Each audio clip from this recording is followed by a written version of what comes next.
Hello friends, welcome to my channel. ಇನ್ನೇನು summer ಈಗ start ಆಗ್ತಾ ಇದೆ. ಇಂಥ ಟೈಮಲ್ಲಿ ಇಂಥ ಮಜ್ಜಿಗೆ ಸಾಂಬಾರುಗಳನ್ನು ಮಾಡ್ಕೊಳ್ಳೋದು ಹೆಲ್ತಿಗೆ ತುಂಬಾ ಒಳ್ಳೆಯದು. ನಾವಿವತ್ತು ಮೂಲಂಗಿ ಕಾಯಿಯಿಂದ ಮಜ್ಜಿಗೆ ಸಾಂಬಾರನ್ನ ಹೇಗೆ ಮಾಡ್ಕೊಳ್ಳೋದು ಅಂತ ನೋಡೋಣ. ಇದಕ್ಕೆ ಬೇಕಾಗಿರುವಂಥ ಇಂಗ್ರೀಡಿಯೆಂಟ್ಸ್: ಕಟ್ ಮಾಡ್ಕೊಂಡಿರುವಂಥ ಈರುಳ್ಳಿ, ಬೆಳ್ಳುಳ್ಳಿ ಒಂದು 10 ಎಸಳು, ಮತ್ತು ಕೊತ್ತಂಬರಿ ಸೊಪ್ಪು ಸ್ವಲ್ಪ, ಹಸಿಮೆಣಸಿನ್ಕಾಯಿ, ಒಂದು 2 ಸ್ಪೂನ್ ಆಗೋಷ್ಟು ತೆಂಗಿನಕಾಯಿ, ಉದ್ದಿನಬೇಳೆ 1 ಸ್ಪೂನು, ಜೀರಿಗೆ 1 ಸ್ಪೂನು, ಧನಿಯಾ 1 ಸ್ಪೂನು, ಮೂಲಂಗಿಕಾಯಿ 1 ಬೌಲ್ ಆಗೋಷ್ಟು ತೊಗೊಂಡಿಟ್ಕೊಂಡಿದ್ದೀನಿ. ಮತ್ತು ಒಗ್ಗರಣೆಗೆ ಕರಿಬೇವು, 1-3 ಎಸಳು ಬೆಳ್ಳುಳ್ಳಿನ ಜಜ್ಜಿಟ್ಕೊಳ್ಬೇಕು, ಮತ್ತು ಒಂದು ಸ್ವಲ್ಪ ಜೀರಿಗೆ. ನೀವಿಲ್ಲಿ ಒಣಮೆಣಸಿನ್ಕಾಯಿನೂ ಇದ್ದರೆ ಹಾಕ್ಕೊಳ್ಬೋದು. ನಾನಿಲ್ಲಿ ನಂದಿನಿಯವರ ಕರ್ಡ್ನ ಯೂಸ್ ಮಾಡ್ತಾ ಇದ್ದೀನಿ. ನಿಮ್ಮ ಮನೇಲಿ ಯಾವ ಬ್ರ್ಯಾಂಡ್ ಕರ್ಡ್ ಯೂಸ್ ಮಾಡ್ತೀರೋ ಅದನ್ನೇ ನೀವು ಇಲ್ಲಿ ಯೂಸ್ ಮಾಡ್ಬೋದು. ಮೊದಲು ಮೂಲಂಗಿ ಕಾಯಿನೆಲ್ಲ ಈ ರೀತಿ ಕಟ್ ಮಾಡಿಬಿಟ್ಟು ಒಂದು ಸ್ವಲ್ಪ ಉಪ್ಪು ಹಾಕಿಬಿಟ್ಟು ಚೆನ್ನಾಗಿ ಕುಕ್ ಮಾಡಿ ಇಟ್ಕೊಳ್ಬೇಕು. ಈಗ ಒಂದು ಪ್ಯಾನ್ನಲ್ಲಿ 1 ಸ್ಪೂನಷ್ಟು ಉದ್ದಿನಬೇಳೆನ ರೋಸ್ಟ್ ಮಾಡಿಬಿಟ್ಟು ಮಿಕ್ಸಿ ಜಾರ್ಗೆ ಹಾಕ್ಕೊಳ್ಬೇಕು. ಈಗ ಇಂಗ್ರೀಡಿಯೆಂಟ್ಸ್ ಏನೇನು ಜೋಡಿಸಿಟ್ಕೊಂಡಿದ್ವಲ್ಲ, ಧನಿಯಾ,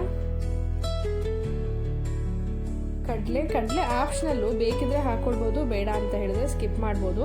ಕಡಲೆ ಹಾಕೋದ್ರಿಂದ ಸಾಂಬಾರು ತುಂಬಾ ತಿಕ್ಕಾಗಿ ಬರುತ್ತೆ. ಮತ್ತು ಬೆಳ್ಳುಳ್ಳಿ, ಕೊತ್ತಂಬರಿ ಸೊಪ್ಪು, ಹಸಿಮೆಣಸಿನ್ಕಾಯಿ ಬಂದ್ಬಿಟ್ಟು ನಾನು ಇಲ್ಲಿ ಒಂದನ್ನು ಮಾತ್ರ ಹಾಕ್ಕೊಳ್ತೀನಿ. ನಿಮಗೆ ಖಾರ ಜಾಸ್ತಿ ಬೇಕು ಅಂತ ಹೇಳಿದ್ರೆ ಇನ್ನೊಂದು ಸ್ವಲ್ಪ ಹಾಕ್ಕೊಳ್ಬೋದು.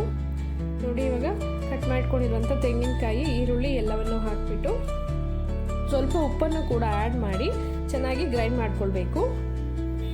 ಈಗ ಅದೇ ಮಿಕ್ಸಿ ಜಾರ್ಗೆನೆ 1 ಕಪ್ ಆಗುವಷ್ಟು ಮೊಸರನ್ನು ಕೂಡ ಆ್ಯಡ್ ಮಾಡಿಬಿಟ್ಟು ಮತ್ತೆ ಒಂದ್ಸರಿ ಗ್ರೈಂಡ್ ಮಾಡ್ಕೊಳ್ಬೇಕು. ಅಥವಾ ಮಜ್ಜಿಗೆ ಇದ್ದರೆ ಅದನ್ನು ಕೂಡ ಆ್ಯಡ್ ಮಾಡ್ಕೊಳ್ಬೋದು ಮೊಸರು ಬದಲಾಗಿ. ಈಗ ಒಂದು ಪಾತ್ರೆನ ತೊಗೊಂಡು ಅದಕ್ಕೆ 1-2 ಸ್ಪೂನ್ ಆಗುವಷ್ಟು ಎಣ್ಣೆನ ಹಾಕೋಣ. ಒಗ್ಗರಣೆಗೆ ಜಜ್ಜಿಟ್ಕೊಂಡಿರುವಂಥ ಬೆಳ್ಳುಳ್ಳಿನ ಕೂಡ ಹಾಕೋಣ. ಈಗ ಬೆಳ್ಳುಳ್ಳಿ ಎಲ್ಲ ಸ್ವಲ್ಪ ಫ್ರೈ ಆದ ನಂತರ ಸಾಸಿವೆ, ಜೀರಿಗೆನೂ ಕೂಡ ಆ್ಯಡ್ ಮಾಡ್ಕೊಳ್ಳೋಣ. ಈಗ ಒಂದು ಸ್ವಲ್ಪ ಕರಿಬೇವನ್ನು ಕೂಡ ಆ್ಯಡ್ ಮಾಡಿಬಿಟ್ಟು ಗ್ರೈಂಡ್ ಮಾಡಿ ಇಟ್ಕೊಂಡಿರುವಂಥ ಪೇಸ್ಟ್ನೆಲ್ಲ ಇದಕ್ಕೆ ಆ್ಯಡ್ ಮಾಡಿ,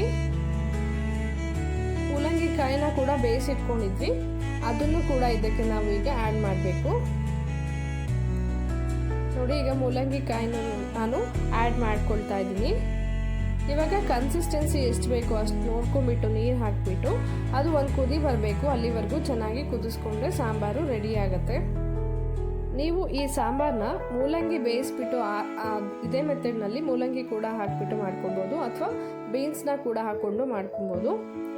ನೋಡಿ, ಈಗ ಸಾಂಬಾರು ಕಂಪ್ಲೀಟಾಗಿ ರೆಡಿಯಾಗಿದೆ. ಬಿಸಿ ಇರುವಾಗಲೇ ನಾನು ರೈಸ್ ಜೊತೆ ಸರ್ವ್ ಮಾಡ್ತಾ ಇದ್ದೀನಿ.